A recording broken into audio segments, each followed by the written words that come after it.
शहर सो रहा था, पर उसकी नींद टूटी हुई थी। 19 साल का आरव अपने छोटे से किराए के कमरे में बिस्तर पर पड़ा छत की टूटी फूटी पंखी देख रहा था। पंखा कर कर की आवाज करता, कभी तेज चलता, कभी अचानक धीमा पड़ जाता। जिंदगी भी पंखे जैसी थी, कभी तेज, कभी टूट फूट से भरी, कभी रुक जाने वाली। आरव का जन्म एक साधारण परिवार में हुआ था। माँ बचपन में ही गुजर गई थी। पिता हमेशा बीमार रहते। कॉलेज में पढ़ाई के साथ साथ उसे मैकेनिक की दुकान पर काम करना पड़ता था। तेल, ग्रीस और गाड़ियों की आवाज़ें उसका दिन भर का साथी थी। कभी कभी उसे लगता कि उसकी दुनिया बहुत छोटी है। ख्वाब बड़े थे, अच्छी नौकरी, अपने पिता का इलाज और सबसे ज़रूरी एक ऐसी ज़िंदगी जिसमें वो सिर्फ जिए, न कि हर दिन लड़े। लेकिन उसकी ज़िंदगी किसी युद्ध से कम नहीं थी। फिर भी आरव की आंखों में हमेशा एक चमक रहती। वो हर मुश्किल का सामना मुस्कान से करता। गली के कुत्तों को खाना देता, छोटे बच्चों को पढ़ाता और किसी की मदद करने से कभी पीछे नहीं हटता। लेकिन जब रात गहरी होती, अकेलेपन में उसकी मुस्कान टूट जाती। वो खुद से पूछता, क्या मेरी कहानी कभी मायने रखेगी? क्या जिंदगी कभी बदलेगी? उस शाम जब दुकान से लौट रहा था तो सड़क पर अजीब खामोशी थी। नियॉन लाइटों से भरी सड़कों से हटकर वो सुनसान गली पकड़ लेता है, क्योंकि रास्ता छोटा था। हवा अचानक ठंडी हो गई, इतनी ठंडी कि उसकी हड्डियां तक कांप उठी। उसने जैकेट कसकर पकड़ी और तेज कदमों से चलने लगा। लेकिन तभी उसके कानों में फुसफुसाहट गूंजी, मानो हवा उसके कानों से खेल रही हो। एक हल्की सी आवाज, जैसे किसी बच्चे की हंसी, जैसे कोई उसका नाम पुकार रहा हो। आरव। शायद थकान है, लेकिन तभी उसकी नज़र पड़ी। फ्लिकर करती स्ट्रीट लाइट के नीचे एक लड़की खड़ी थी। उसका नाम था अनाया। लंबे काले बाल हवा में झूल रहे थे। उसकी आंखें गहरी और अजीब, ऐसा लग रहा था कि उनमें कोई खाई छुपी हो। वो किसी का इंतजार करती नजर आ रही थी, लेकिन उसके चारों ओर माहौल अलग सा था। हवा ज़्यादा ठंडी थी। कुत्ते अचानक भौंक उठे और दीवार पर परछाइयाँ हिलने लगी। आरव ने सोचा, इतनी रात को कोई लड़की यहाँ क्या कर रही है? वो आगे बढ़ना चाहता था, पर उसके कदम वही जम गए, जैसे कोई अदृश्य ताकत उसे रोक रही हो। अचानक हवा का जोरदार झोंका आया और अनाया का दुपट्टा उड़कर सीधे आरव के चेहरे पर जा टकरा। आरव हड़बड़ाकर रुक गया। उसने दुपट्टा पकड़ा। अनाया पहली बार उसकी ओर मुड़ी और उनकी नज़र मिली। उस पल समय थम सा गया। फुसफुसाहटें और तेज हो गई। परछाइयाँ दीवार पर लहराने लगी। दिल इतनी तेज धड़क रहा था कि उसकी सांस अटकने लगी। लेकिन पलक झपकते ही सब सामान्य हो गया। बस अनाया खड़ी थी। आरव, वो आपका है शायद। उसने दुपट्टा बढ़ाया। Anaya, thank you.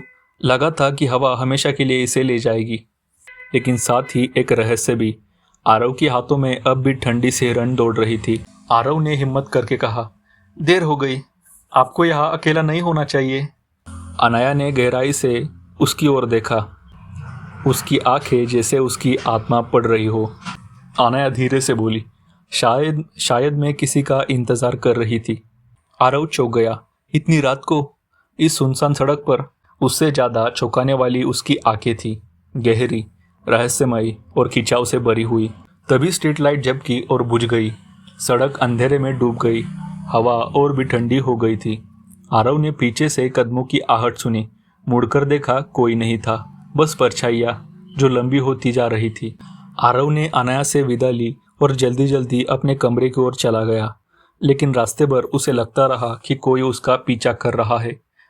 कभी फुसफुसाहट, कभी हंसी, कभी उसके नाम की गूंज, पर पीछे मुड़ने पर हमेशा सन्नाटा। कमरे पर पहुंचकर उसने दरवाजा बंद कर लिया। पंखा कर रहा था। टेबल पर रखी किताबें अचानक गिर गई। उसने झटके से सिर उठाया। ये अपने आप कैसे गिर गई? किताबें उठाते हुए उसने देखा, पन्ने अपने आप पलटने लगे। किसी अदृश्य हाथ ने जैसे हवा में झटके दिए हो। और उसके कानों में वही आवाज गूंजी, तुम्हारा समय आ गया है। आरव पीछे हट गया। उसकी सांसें भारी हो गई। वो बाथरूम में गया और मुंह पर पानी डाला। लेकिन जैसे ही आईने में देखा, उसकी आंखें लाल चमक रही थी। उसने डर कर पलकें झपकाई और सब सामान्य हो गया। आरव ने अपने आप से कहा, नहीं, यह सब थकान है। लेकिन अंदर कहीं उसे यकीन हो चुका था, ये सिर्फ थकान नहीं थी। अगले दिन भी उसका मन पढ़ाई में नहीं था। हर पन्ना पढ़ते हुए वही आंखें उसे याद आती, अनाया की आंखें। शाम को कॉलेज से लौटते समय भीड़ में उसने उसे देखा, वही अनाया। लेकिन अजीब ये था कि भीड़ उसे उसकी मौजूदगी को नज़रअंदाज कर रही थी। लोग उसके पास से गुजर रहे थे, लेकिन कोई उसे देख ही नहीं रहा था।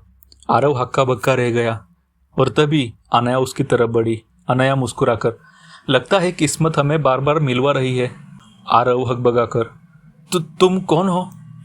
कुछ पल खामोशी के बाद अनाया बोली, कोई जो तुम्हारी कहानी का हिस्सा बनने आई है। आरव कुछ पूछ पाता कि अचानक सड़क की सारी लाइट्स बुझ गई, हवा तेज हो गई, भीड़ गायब हो गई। अब बस आरव और अनाया। परछाइयाँ धीरे धीरे जमीन पर फैलने लगी और फुसफुसाहट गूंजी, ये तो बस शुरुआत है। आरव और अनाया की ये मुलाकात साधारण नहीं थी, ये इश्क भी था और अंधेरे की दस्तक भी। अब आरव की नसों में सिर्फ खून नहीं, कुछ और बह रहा था, कुछ ऐसा जो उसकी ज़िंदगी हमेशा के लिए बदल देगा। आगे का एपिसोड आपको YouTube चैनल पर मिलेगा। धन्यवाद।